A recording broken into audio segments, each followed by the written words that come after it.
You heard President Trump all day yesterday, really working hard for this one, the big, beautiful bill, as he liked to call it.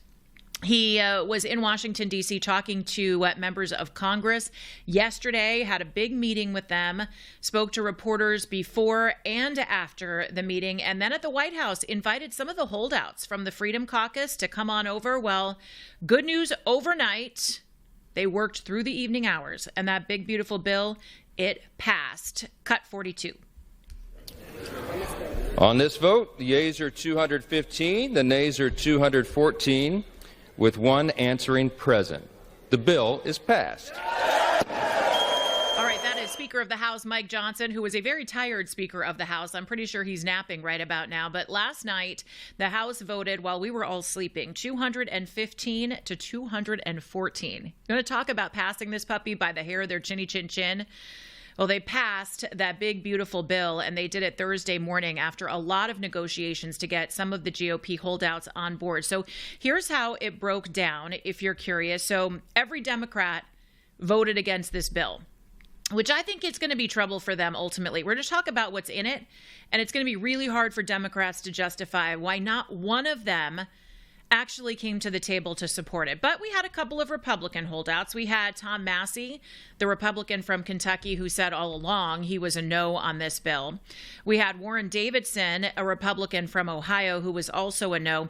Andy Harris, he's a Republican from Missouri. He voted present, so that's how the bill got passed. And then two Republicans didn't vote at all, David Schweikert and Andrew Garbarino. Not the most prominent members of the Republican caucus in the House of Representatives. President Trump was very happy about the bill passing. He talked to Mike Johnson very, very early this morning and celebrated this as a victory. He sent out a tweet in all caps that said, "The one big, beautiful bill has passed the House of Representatives.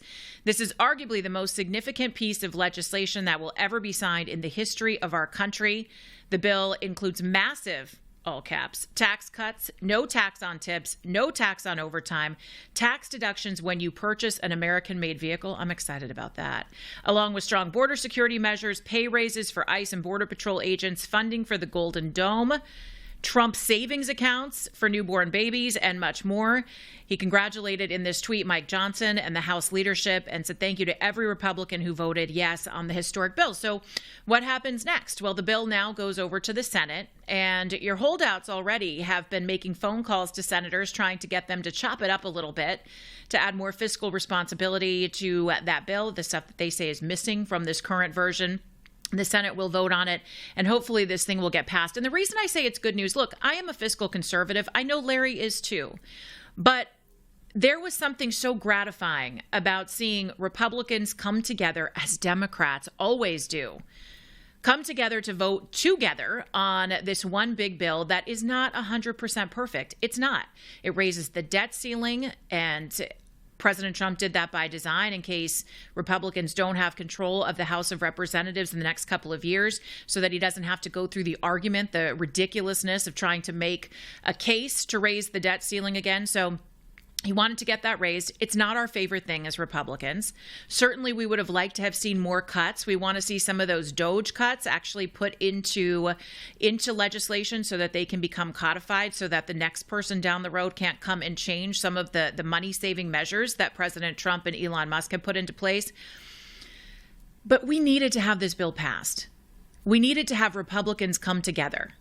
We also needed to make sure that the tax cuts that were set to expire from President Trump's first term wouldn't expire. Because I'm going to tell you right now, whether you love this bill, you hate this bill, or you're somewhere in between, if you're a Republican, if you're a Trump supporter, if he had not gotten those tax cuts renewed, it would be a disaster. Already today, you see markets looking up. And I thought we could kind of dig into this. And you can always comment, chime in. We've got the whole day together at 888-971-SAGE, 888-971-7243. That's a number to chime in on what your thoughts are about this bill. But there's a lot of good that comes from it. Yes, a lot of spending, but a lot of good. So let's go through some of the items that you're going to get. And we read through some of the ones that Trump was celebrating. But, of course, the largest tax cut in American history. Had this not passed, we would have seen the largest tax increase in history, which would have been no good for the Trump agenda. No tax on tips, no tax on overtime. This is huge, not only for employees, but employers. It delivers on big, beautiful deportation, so more funding for Department of Homeland Security. And finally, it finishes Trump's border wall, which is pretty epic. Now, it boosts the Border Patrol and ICE agents, adds more employees to the front lines there. It protects Medicaid. That was what a lot of people were worried about. And in fact, one of the biggest sticking points in this bill was that Tom Massey and other Republicans in the House Freedom Caucus wanted to put more stipulations on Medicaid, and they're not wrong. If you're able to work, you should be able to work before collecting Medicaid and Medicare benefits. But you also can't even come close to touching Medicare and Medicaid without it being a public relations nightmare. So this protects Medicaid for Americans. It kicks 1.4 million illegals off of the benefits.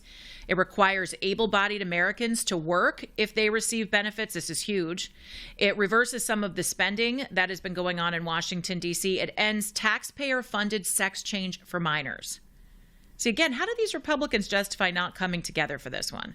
Provides historic tax relief for Social Security recipients. If you're on Social Security, you'll get a $4,000 tax credit if you have a certain level of income. It'll give Americans permanent tax relief through the Trump tax cuts. Permanent. We won't have to negotiate anymore. There's no more debate. These are now in place. It modernizes air traffic control, which I don't know if you guys are traveling lately, but it's something on my mind. I mean, my goodness. It seems that air traffic control system looks like grade school Apple computer labs. I mean, it's ridiculous. It incentivizes Made in America. It unleashes American energy dominance, American mineral development. And then maybe one of my favorite long-term generational projects is that it's going to work on that Golden Dome that was announced by President Trump to keep our country secure. So a lot of good coming in this bill. Is it perfect? No. But is it something that needed to happen? Absolutely. And does it show that President Trump is more in control of today's Republican Party than he has ever been? He was able to bring those folks together in the House and get this thing passed. Now it goes on to the Senate. They'll do their work, but hopefully we will see this bill wrapped up and signed into law very soon. For full shows, live and on demand, it's Salem News Channel.